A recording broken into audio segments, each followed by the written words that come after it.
No complaints in that sense about the shadow, the wind shadow of the grandstand, but it, as you spoke, it actually begun to flutter up a bit more. So we have a change. Now we're going down to the start of the men's lightweight 4, another Olympic event, and a very exciting new field there.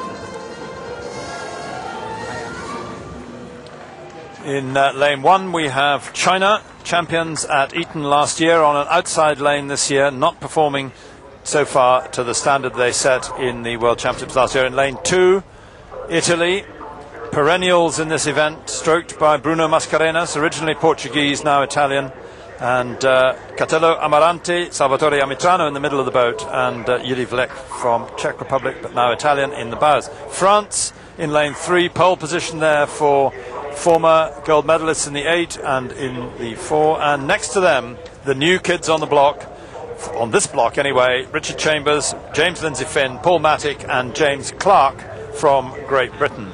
Next to them in lane 5, Canada, with Ian Bramble, John Beer, Mike Lewis and Daniel Parsons. Canada traditionally strong in this event and no different this year, with next to them the perennial champions year after year.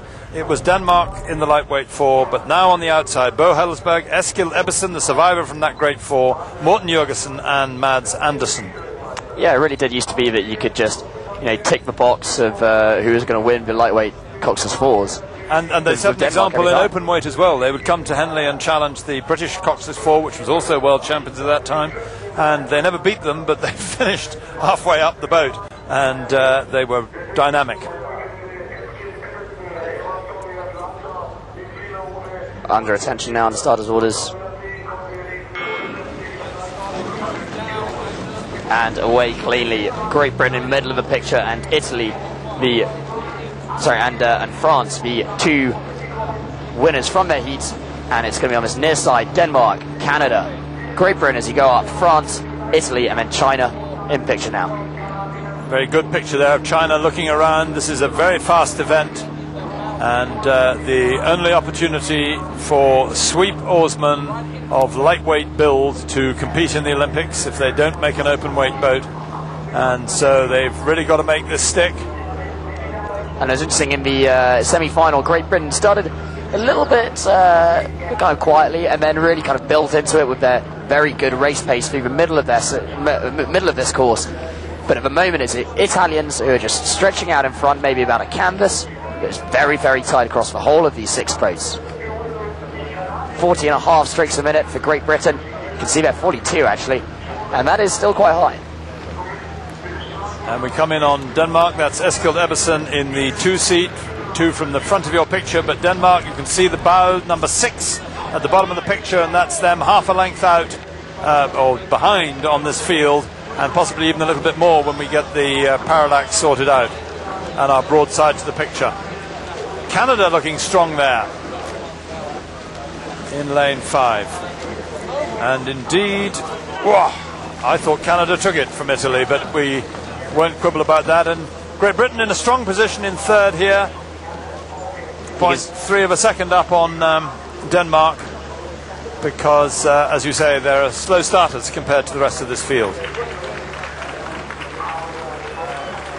You can see the Canadians are starting to move up, but I think the British combination there looking very smooth, very relaxed, and I think they're going to start just inching back on the early leaders as we're through 500. We start getting into the meat of a race here, and whoever moves now between this 500 and 1,000, they're the crews are going to be looking to maintain that momentum through to the finish line. 36.5 strokes a minute. Which is probably James Clark's natural race pace. Absolutely, and they're actually taking the French with them. The French and British just starting to settle down into their race rhythm, with the Canadians and the Italians about a canvas to a half a length up on the rest of the field. Canada at 39 strokes a minute. Now, we often explain, but it's necessary to go through it again. The rate of number of strokes you can fit into a minute is obviously a function of how stiff the gearing is. If you've got more of your blade out beyond the rollock, the pin there, then you've got a heavier load to carry, and some people choose to, but you'll go faster if you can pull it through. So some people choose a slightly heavier gearing and a lower rate, and others tap along at a high rate. It's what suits the physiology and the cohesiveness of the crew. And we can see, oh, this is a very tight field. There's half a length across the entire deck. This is developing into an absolutely fascinating game of cat and mouse now. The Italians making that early lead and still holding on to it down the scores, but it's the Chinese now in picture, world champions, defending champions. It's going to be an absolutely cracking race as we come into 900 meters to go, 800, and Great Britain starting to move up now, starting to show their hand. As we said, they've showed very good boat speed, base boat speed throughout the whole of this regatta, and starting to move on Italy in front. They are coached by Robin Williams, who was a lightweight oarsman himself. He knows this game. He was in lightweight 4 for years. He knows this game intimately. He was up there with the medals then, and he looks like he's back there with the medals with this crew, but they've got a lot of work to do still. Coming back on Canada, who have been overrating them and might have been a little bit overcooked on that. So we have Italy out in front, with on the far side the reigning champions China. Great Britain now pushing into bronze medal position, with France and Canada level pegging, and Denmark not out of the race at all, still in theoretical 6th position. I think Italy just put in a little bit of a push there about 10 strokes ago. You saw them moving just about a man. It may not have been on rate, but it certainly was on boat speed. But often when you finish these pushes, they're stroking 41 strokes a minute at the moment, Italy, but it's often when you finish those pushes when you're most susceptible for another crew to start coming up on you. If the others can hear you call it, can hold you while you're doing it, and can then call theirs, you're a bit flat-footed. Absolutely. China now on that far side, right in picture at the moment. They're not, at the moment, not holding on to that World Championship mantle that they had, and not holding on to silver either. Great Britain moving into silver medal position and looking dangerous to challenge the Italians, who've been leading a moment from pillar to post. Great Britain took half a second off the Chinese there. Half a second is a lot in this event, and as the race hots up, they are, and Italians are stretching out, and it's a question now whether Great Britain can take the Italians. And I think they will, actually. They're starting to move very, very fluently, the Great Britain combination here. The Italians starting to raise their rates. They come into 300 meters remaining, and this is a absolutely cracking matchup now.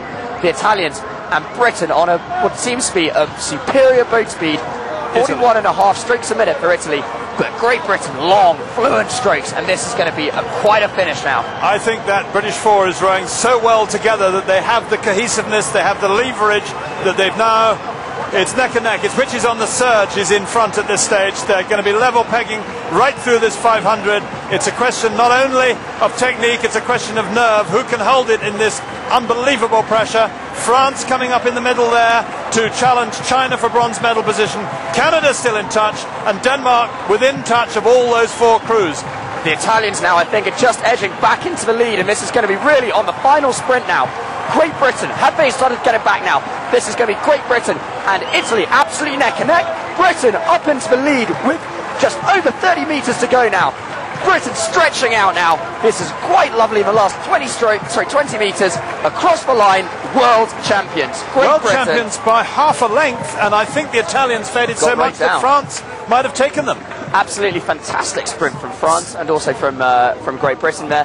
But the Italians, so brave, so unfortunate, leading right from the start, getting right down in the last 3-4 strokes. I think the Great Britain acceleration in that last 100 metres, not 250, last 100 metres was decisive there, and I think the Italians broken then slipped back and allowed France to come through at a fairly even pace. But that was, we have the official times up there, 6:16, and so not by any manner of means a world championship, world record type of time, but France are now trying to work out how much they took off Italy,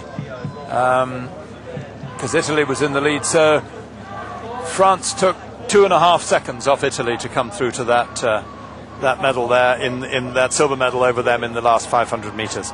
That's Great Britain through the line, having been level pegging with Italy 100 metres from the finish. They went up to first place with, you can see lane 3, France going through in second, and Italy so close behind in bronze medal position.